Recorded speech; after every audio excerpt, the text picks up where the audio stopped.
Good afternoon, everyone.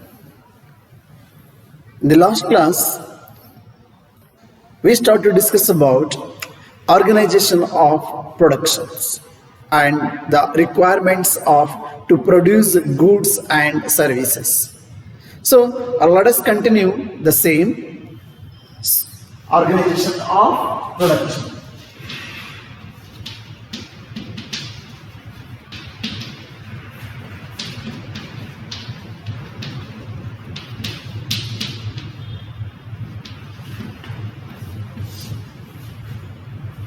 See,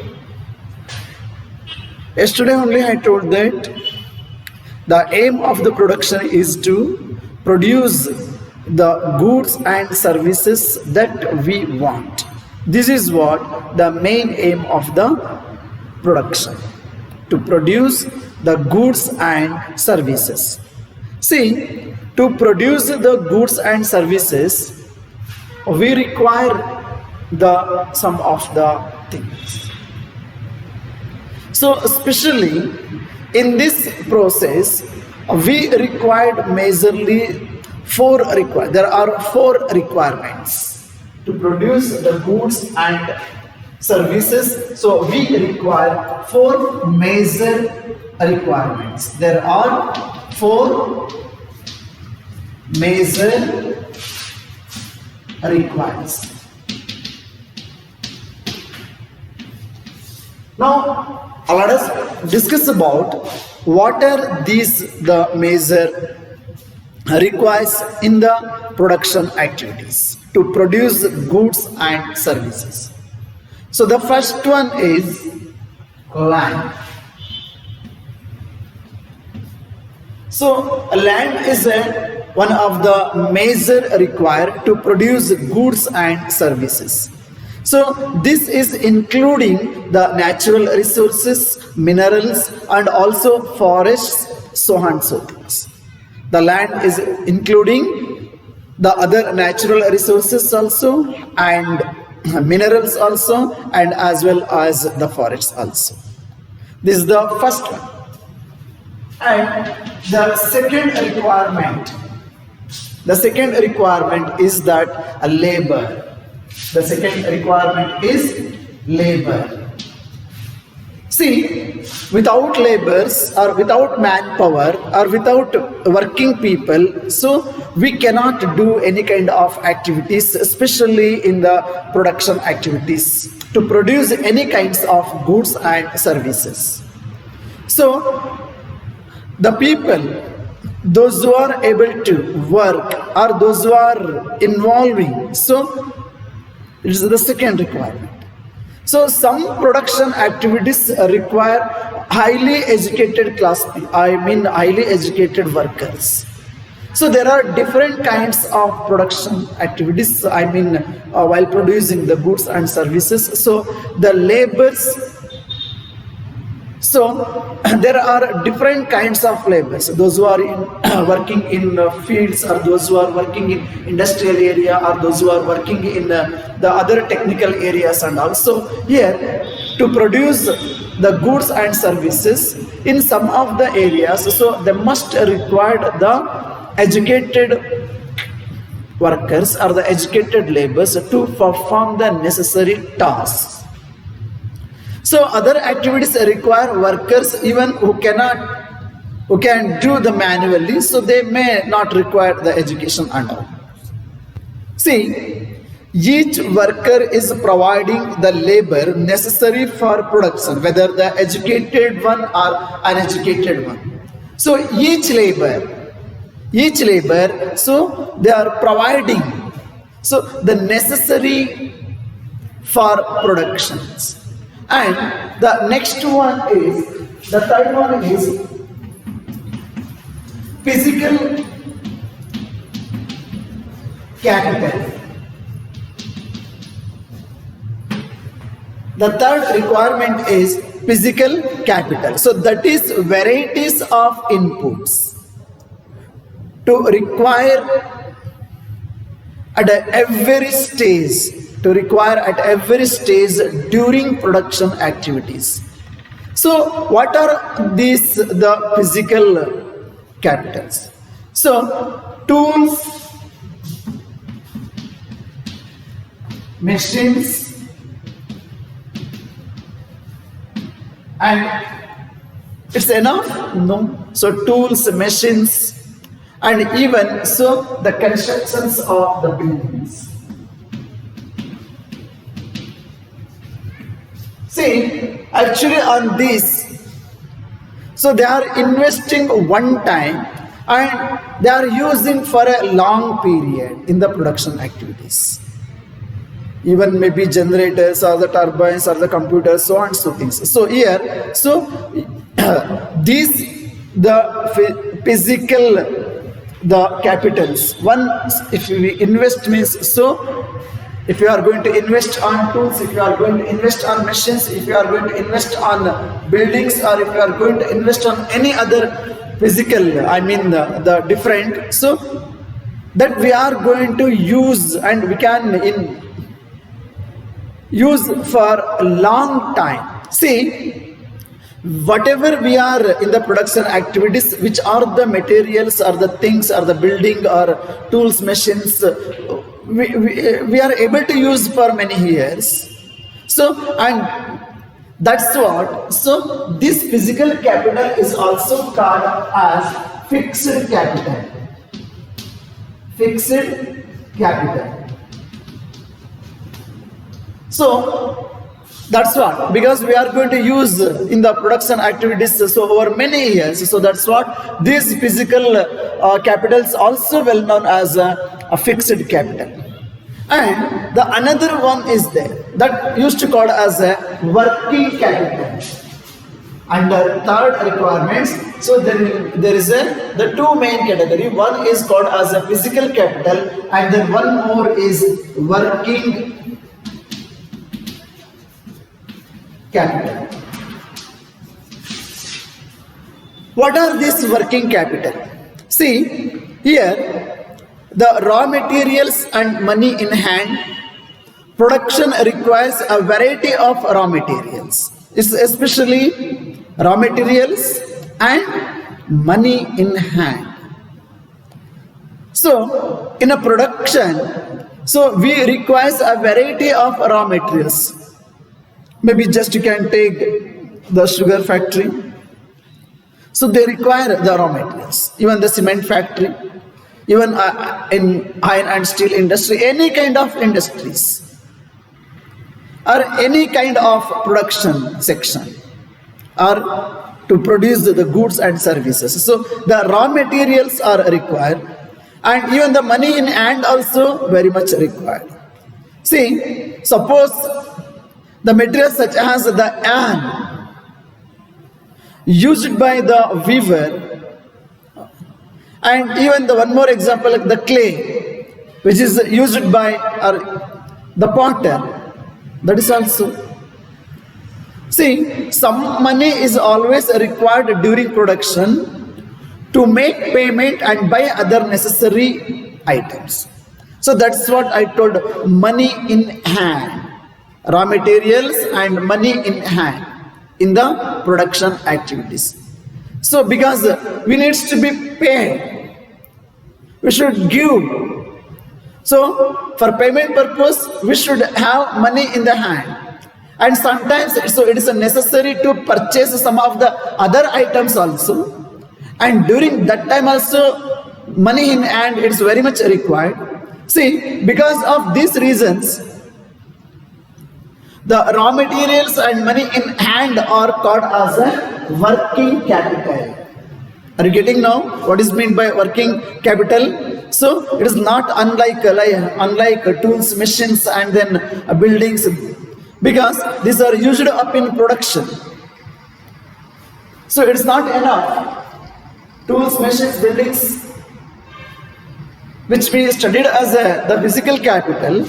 So that is not enough. So we require the raw materials also in production activities to produce any kind of goods and services, whether it's a small scale, whether in a large scale, and money in hand also very much required.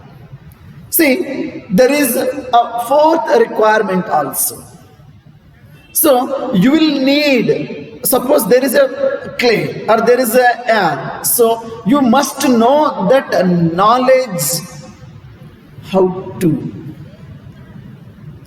and even the enterprise to be able to put together. That is what the idea, the knowledge, the technology. See, this is what the fourth requires. If you are going to start any production activity, whether if you are going to start any or to produce any kind of goods and services, so you will need knowledge and enterprises to be able to put together all these: land, labor, physical capital and working capital. You must be able one. You should have that knowledge. Are you getting now? See, land, labor and physical capital, and produce an output either to use yourself or to sell in the market. That is different. But you should have that knowledge and enterprise to able to put together or to able to put together all this, then only the process it is going to be completed. And these days is called as human capital. Human capital. So we are going to learn about human capitals in the next coming chapter. Are you getting, dear students? So whatever, whether land, labor, physical capital or working capital or money in the hand, if it is there, means that is not enough. The fourth one is required, which is called as a human capital. This is what the fourth requirement in production activity to produce any kind of goods and services. Human capital. I hope, dear students, you may able to follow me, and then you are knows about what is human capital. That is about the knowledge, the idea, the enterprise to be put together all these, even whether you are going to use yourself, whether you are going to sell in the market, that is the secondary. And so this is called as human capital. And regarding a human capital, so we are going to study in a deep way in the next chapter. Are you getting, dear students? Are you getting now? So these are the major four requirements in production activity to produce any kinds of goods and services: land, labor, physical capital. The physical capital consists of tools, machines, buildings and all. Actually on this they are going to invest only once and they can use for a long time. So that's what this is well known as fixed capital. Are you getting now? And working capital. Working capital, that means raw materials and money in hand. If there is no raw material, you cannot. If there is no money in your hand, you cannot. So the last one is, that is about the idea, the knowledge, the entrepreneurs. How to you are going to put together and promote your goods and services, how you are going to run, the ability, the knowledge. So the human, the techniques, the business techniques, marketing techniques, how to handle, how to compose, how to get more production. So these are all it is there now. So about all, whatever the human beings, they are having knowledge now. Without that knowledge, so they cannot run any kind of business or any kind of production activities, and that used to call as a human capital. See, my dear students, every production is organized by combining of all these different requirements. Every production, everyone, whatever it may be, the goods or the service, is organized by combining land, labor, physical capital, working capital, and human capital. And human capital. So that's what, dear students. So these requirements are well known as factors of production. Factors of production. Why? Because so this is all about.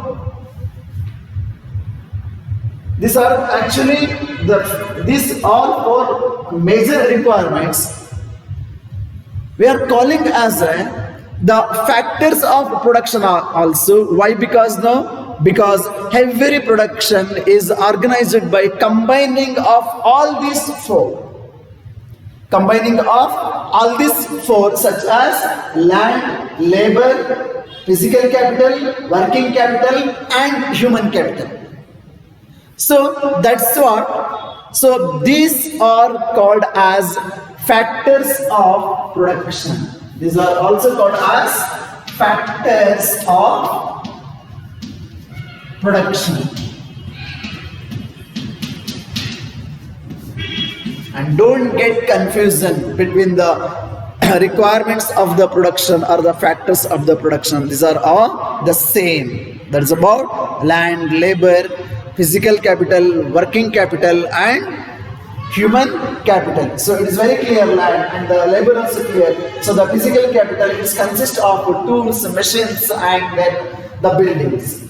And here, so they are going to invest only one time and they are going to get utilized for a long time. So that's what is well known as fixed capital. Are you getting now? And the raw materials and money in hand, it is considered or called as a working capital. If there is no raw materials, if there is no money in hand, so we cannot produce any kind of goods and services. And the knowledge of the human beings to put together all this land, labor, and the different fixed and working capital, so it requires the knowledge. So that's what is called as human capital. And it is all about the combine. So that's what even we used to call as a factors of production also. See, we are going to study through the story of this imaginary village Palampur, and we are learn more about the first three factors of productions, that is about land, labor, and the working and the fixed capital. So for your convenience, we will refer to the physical capital as the capital in this chapter, I mean the first chapter.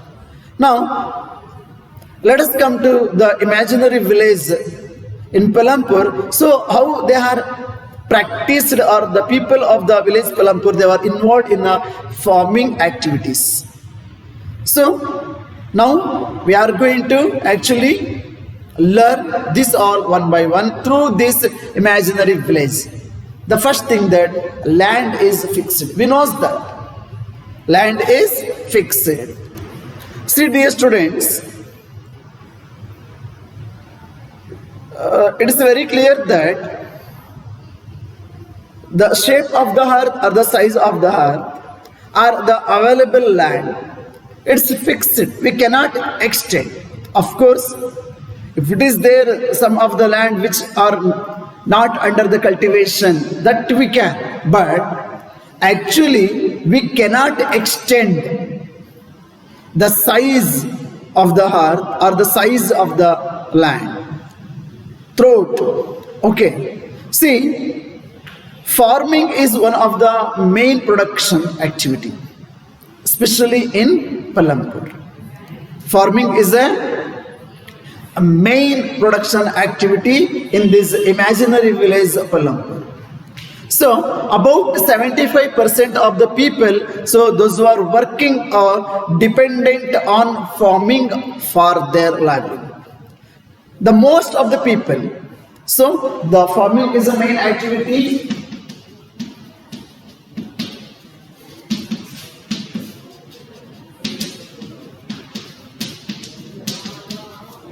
And about 75% of the people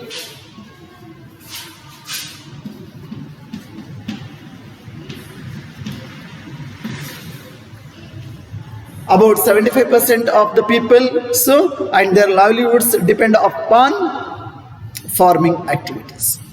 See, they could be farmers or farm laborers. These two things are very clear. The one thing that they may have their own land, being a farmers, okay, and the second one, they do not have their own land. They are working as agricultural laborers. So for them also we used to call as a farmers.